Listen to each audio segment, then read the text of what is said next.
Welcome back everybody to Brando's Adventure, coming to you from the beautiful Spring Mill Park in Mitchell, Indiana, and I had a fly sticking on my hand. Does he want to go for a ride or join the video on? I'm in beautiful Mitchell, Indiana at the beautiful Spring Mill State Park and going to take you on a little adventure today through the Pioneer Village. There's so much you could do out here in Spring Mill Park. It's absolutely beautiful. And there's so much you can do. There's a great campground area. I'm gonna put my sunglasses back on. It's super bright out here. You can go camping. There's a beautiful picnic area just as you come in. There's cave tours. There's lots of hiking trails. There's just countless things you could do here just to enjoy yourself. There's bike trails. You can also do some horseback riding through here, I do believe.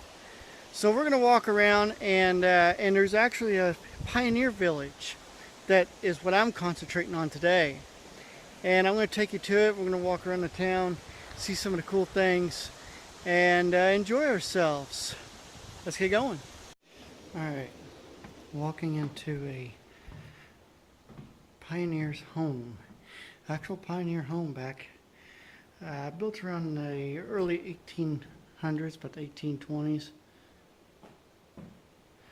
And this was what you lived in. This is pretty much what it was like.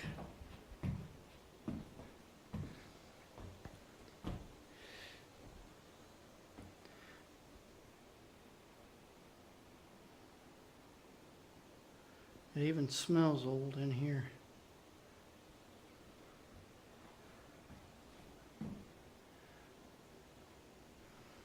Could you imagine living back in those days? No air conditioning. It's just you and the heat. Right there's where you'd weave your rugs.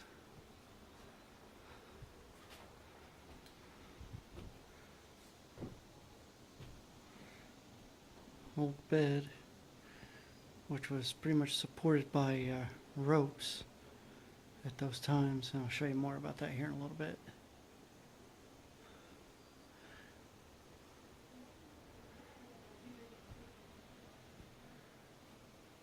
Alright, so I hope you can hear this, but there's the spring that runs the water mill, which runs out this direction. You can see the flows into here, and it goes on out to the mill. There's a spring that flows from a cave just up over here. Well, to get to see where the entrance of the cave is, you have to walk up straight to here, go up those steps. You see how flooded this is. We had some heavy rain the other night, and there's just no way I'm going to be able to walk up there. But look how hard this water is rushing in. That is crazy.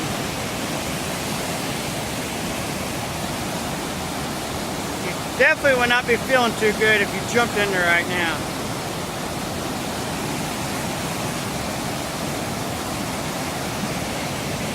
Alright, let's go check out that mill.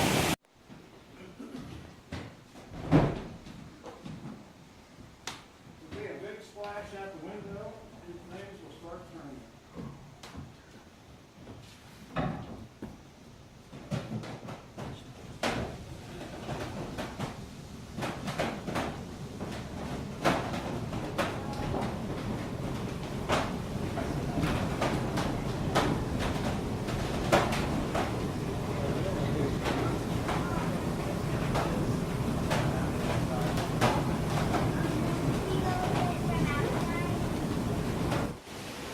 Of course, what we just saw inside was the process of grinding corn in the corn mill. And they use this old water mill here to turn the gears inside, as you saw. And it would run, it would grind against two stones. And that's how they would create the corn mill. The problem is, if you fell asleep at your job or you wasn't paying attention, you run dry on the corn mill, those stones are rubbed together and get hot and start a fire. And that's how a lot of mills burnt down was they not pay attention, they burn down like that, and you're in big trouble. Check out these old guns. Used probably back around the Civil War. Old cap gun. How it work is, they're muzzle loaders, so you load from the barrel, load your powder in, your ball, and then right about here, take a little cap, put it on there, and you cock the hammer back, pull the trigger, hit that cap, and that's what would that was like your primer. That was what set it off. And then you get that off there and then go again. I mentioned it before, but here's a close-up of a pump organ. Of course, you pump your feet back and forth on the pedals and produce your air to be able to play the organ. And if you didn't keep paying attention and you let your feet stop, you run out of air and get in a little bit of trouble with the rest of your musicians. My mom used to be big with quilts. She used to do a lot of quilting a long time ago. It's a very long process, especially to make something like that. Check us out, here's the top of the mill, top of the wheel. Think how much water that takes just to get that thing moving that quick. Of course, we've had a lot of rain the other night, about 4 or 5 inches of rain, real heavy, and so that's why it's all real flooded, and I'm sure there's a lot of water gushing through there to push that today. It's pretty neat. It's kind of hypnotizing to sit there and watch that. You see doctors' offices nowadays. Think back in the 1800s. This was an example of your doctor's office.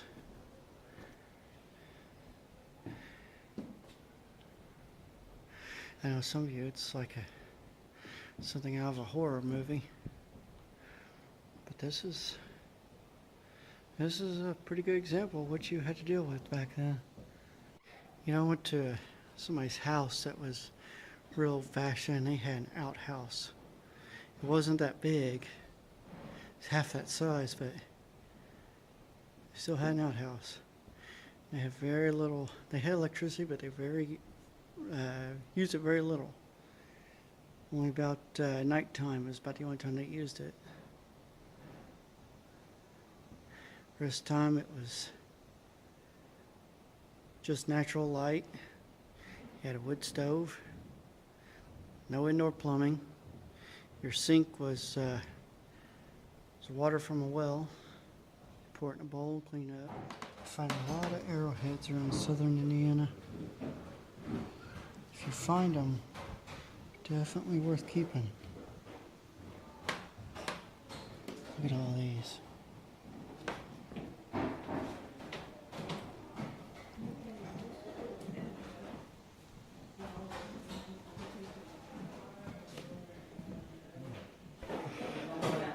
These big old stones are original grinding stones for this mill. They're used for well over 100 years. When this mill was built back in the early 1800s, this was the first stones they used. You can see they're pretty worn down to the metal, and that's why they quit using it. And then here's the other stone. See, it's worn down right about to the metal ring also. It's pretty awesome. So I forgot to mention, this is how your mill works.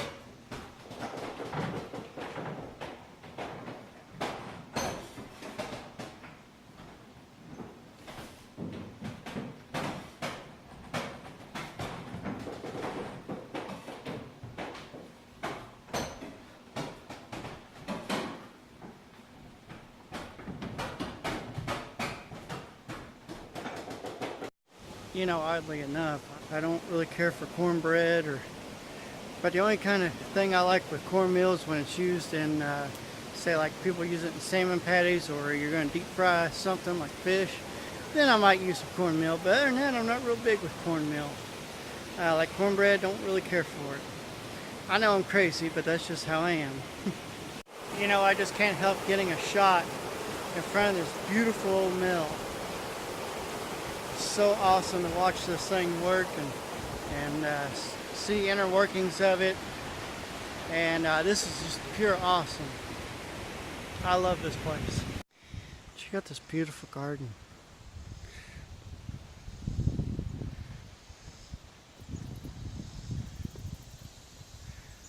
I never was one for green thumb. I never was big on growing stuff. Never could do it right. But this is pretty beautiful out here.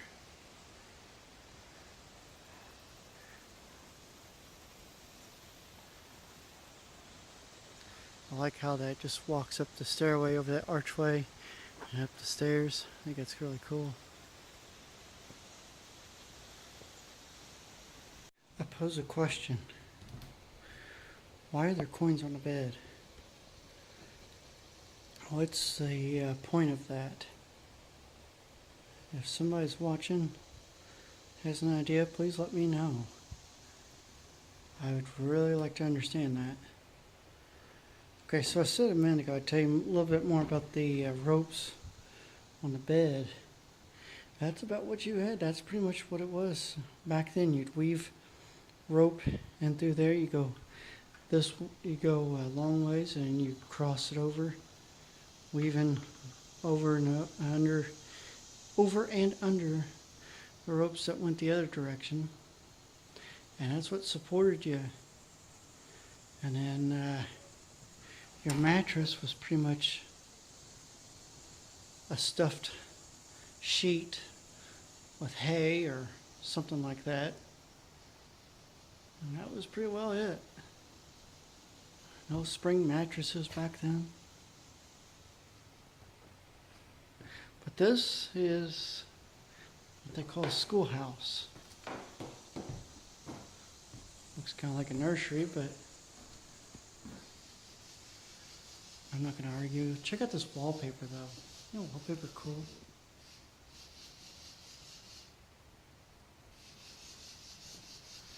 Something else I just noticed is trap door. The hinge there, another hinge over here. So this nursery or schoolhouse, whichever you want to call it, was built around the 1830s and restored around 1929. Another example of an old house. Look how pretty this is in here.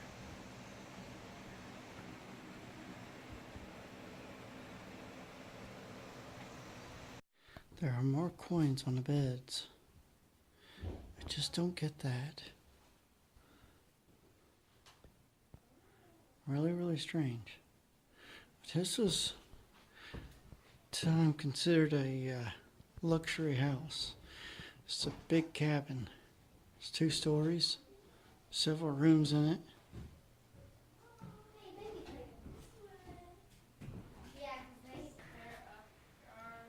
In the 1800s, women would make these wreaths from human hair. And make it from, sometimes they were made up from generations of women in the family. And always placed in a prominent place, like the parlor. And then the roses were made out of paper. Kind of a strange, unusual thing.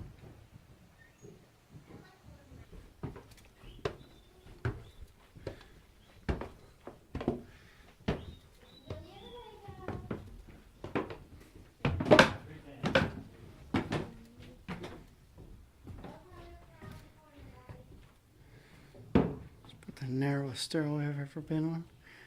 More coins on the bed. Now check this out. It's a double bed. They got that pulled out. It's kind of cool.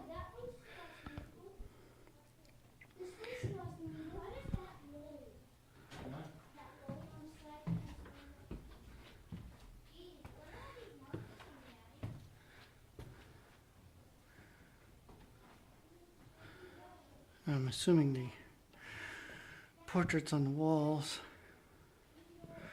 are members of the family that lived here. No, I'm not 100% sure, but that's just my guess. See a better example of how the ropes were tied on the beds.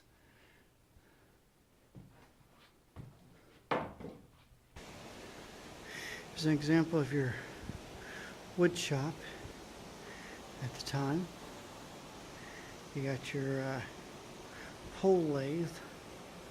And how it works is push on your pedal down here. That would get my cord out of the way here. That would pull on the pole right there. Bend that, and you know, of course, when you push on it, come back up, which would turn your product that you're working on. Counter turn it, and that's how it worked.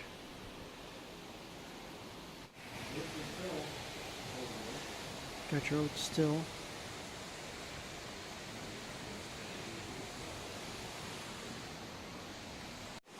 You know, seeing an old place like that old wood shop in there, reminds me of the old TV show, The Woodwright Shop.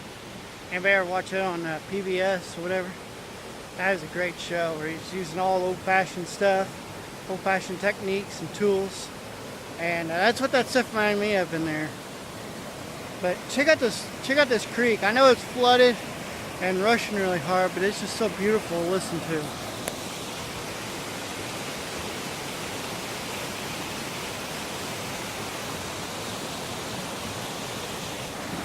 Totally cool. Let's check out some other stuff.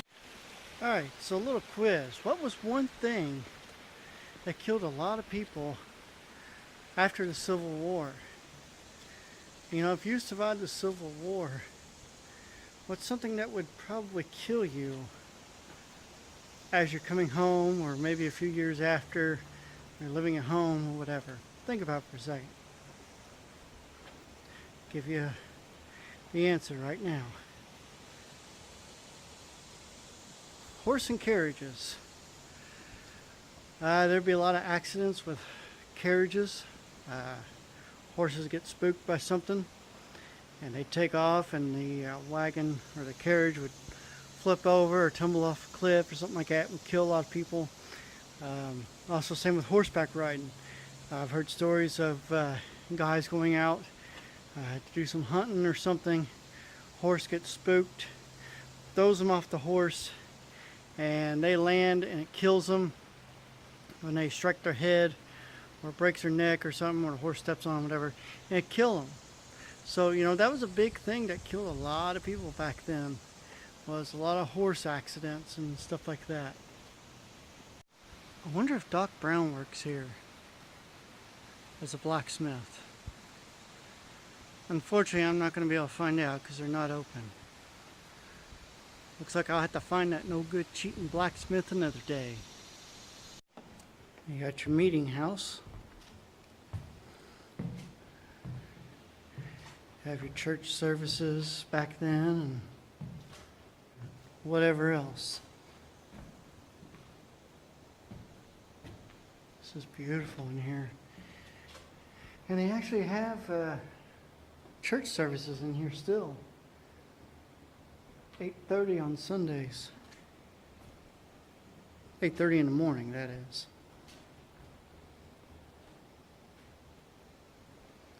Another old organ. You ever go to water parks on those raging rapid rides or whatever? Yeah, this kind of reminds me of it. Yeah.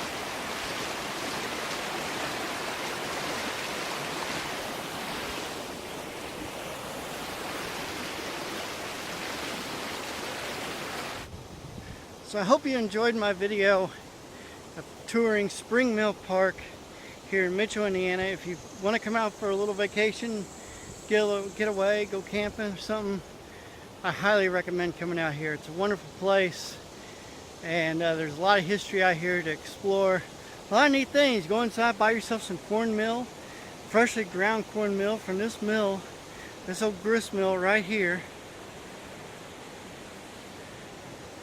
And this thing was, I don't think I mentioned before, but this mill was built back in 1817. And that's a long time for this thing to be running like this. I think that's fantastic. So, I had a bug go up my nose. So, I think I'm just going to end the video right here. I'm going to sit down and relax for a while and enjoy the view. And until next time, see ya.